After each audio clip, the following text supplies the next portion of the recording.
Tantangan untuk menuju green industry memang sangat banyak ya. Salah satunya misalnya penggunaan alat berat elektrik. Penggunaan alat berat listrik ini bukan hanya mengurangi penggunaan dari bahan bakar fosil, tapi juga mengurangi emisi dari karbon maupun dari CO2. Ini sangat bagus dan baik bagi lingkungan kita di sekitar. Kami dapat menghemat 860.000 liter. Kita menghemat 227 yuan per hari, sekitar 500.000 lah. Kalau dikalikan banyak hari atau setahun itu bisa banyak. Kita untungnya banyak, ya menghemat biaya banyak. Unit elektrik ini mungkin di Sulawesi Tengah atau di Morowali baru di pabrik IMIPIN yang ada unit elektrik dump truck ini.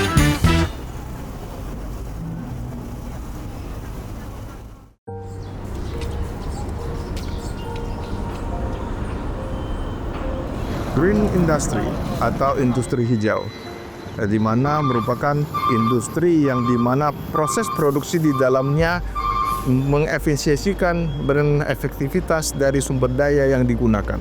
Dan ini terus dilakukan seperti itu, sehingga terjadi keselarasan antara pertumbuhan industri dan lingkungan hidup. PT IMIP sendiri bersama dengan tenan di dalamnya sedang menggapai untuk menuju tahap seperti itu.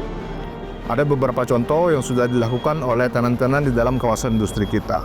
Tenan-tenan di dalam juga sudah mulai menggunakan alat berat dari listrik. Misalnya dari Singsan Group di dalam kawasan kita itu telah menggunakan kurang lebih 130 unit dump truck listrik. Kemudian juga sudah mulai menggunakan 80 unit loader listrik. Dari tenan lain misalnya dari PT DSI juga sudah mulai menggunakan 25 unit loader listrik.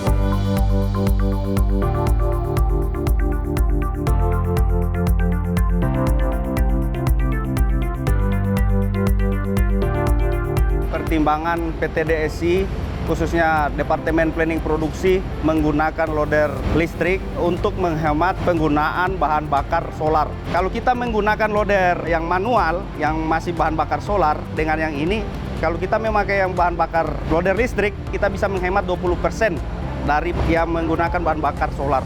Kami dapat menghemat 860.000 liter per tahun. Kalau dirata-ratakan per hari itu bisa menghemat 2.000 liter lebih per hari.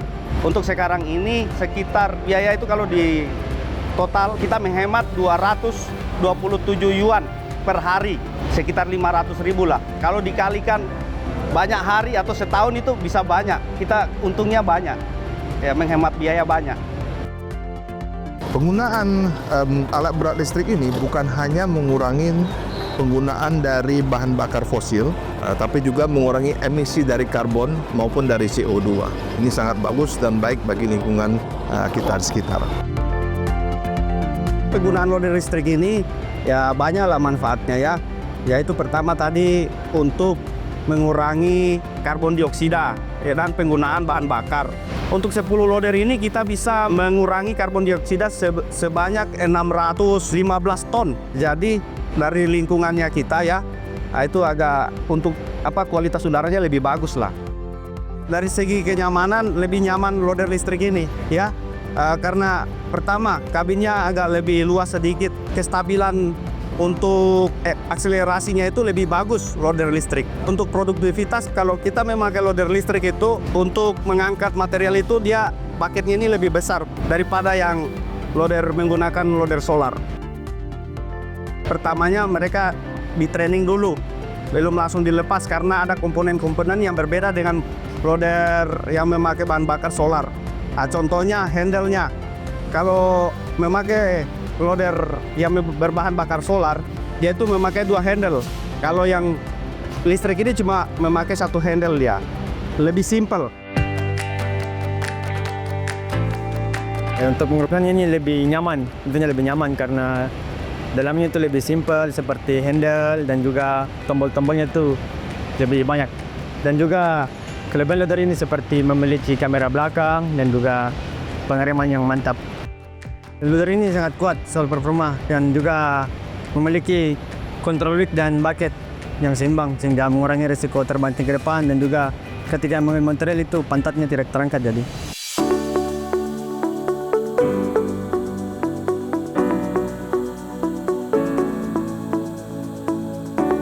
unit elektrik ini mungkin di Sulawesi Tengah atau di Morowali baru di pabrik IMIP ini yang ada unit elektrik dump truck ini. Selama penggunaan untuk mobil elektrik ini kita lebih maksimal penggunaannya karena dari pertama untuk segi BBM-nya, dari segi BBM dan penggunaan baterai, dan sekarang kita sudah disediakan untuk bukan pengecasan baterai lagi tapi penukaran baterai.